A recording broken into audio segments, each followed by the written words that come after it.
Hi everyone, my name is Shadi. I'm studying mechanical engineering at the University of Massachusetts.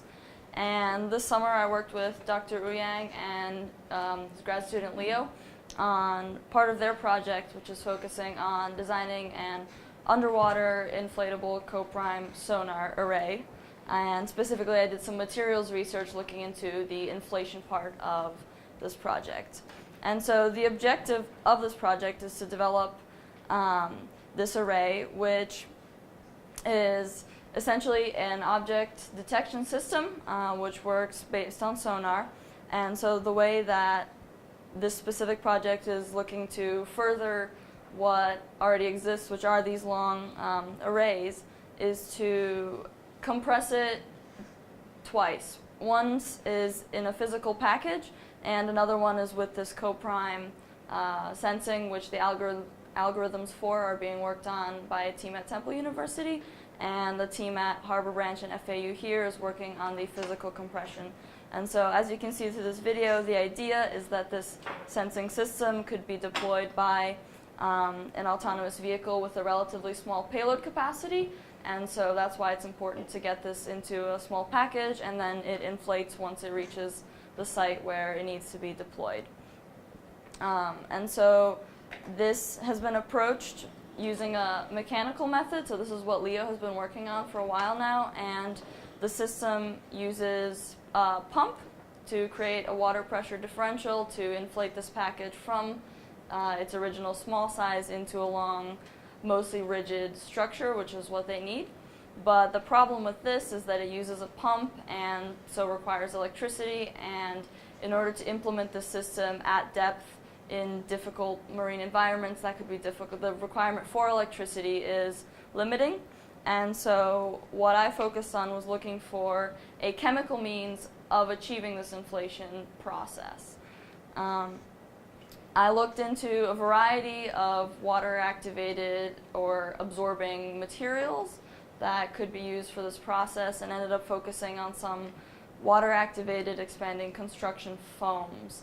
And so I got some samples from different companies, and as you can see here, they all start as a liquid resin, and when they come in contact with water, they expand into a large foam.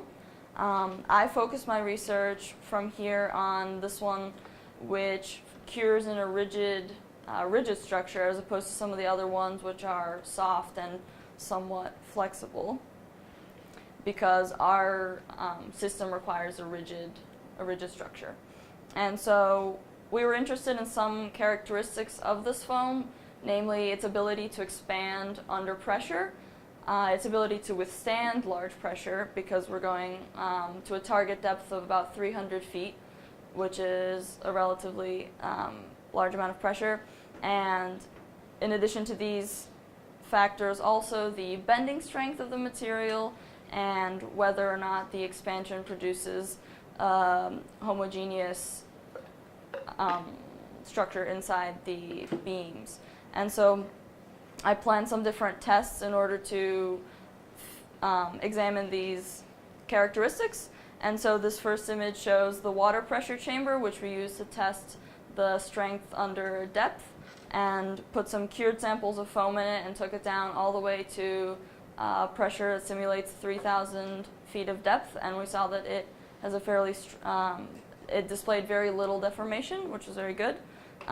We did a 3-point flexural test to test the bending strength of it.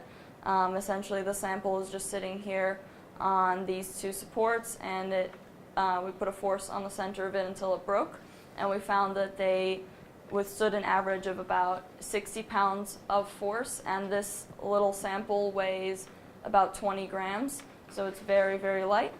And this is just an example of one of them, which had some air pockets in its structure, but that was the exception rather than the rule. And this is just a video that shows some of the process of how I was making these little samples, and so it expands fairly rapidly and forms a strong foam. And so with my tests, I found that this material has some very promising qualities that we think could definitely be expanded into building a prototype, hopefully in the future, that uses the foam to open up the way that we saw in that first image, that the pump was using. And some further potentials for these foams that I was looking into are in soft robotics, which is a different focus, but also something that could be very interesting. And I just wanted to thank Dr. Yang and Leo for all of their support, and especially the staff at Harbor Branch, who were also very helpful in some of the mechanical experiments that we did and all that. And then Dr. Van Zweden for setting all this up. So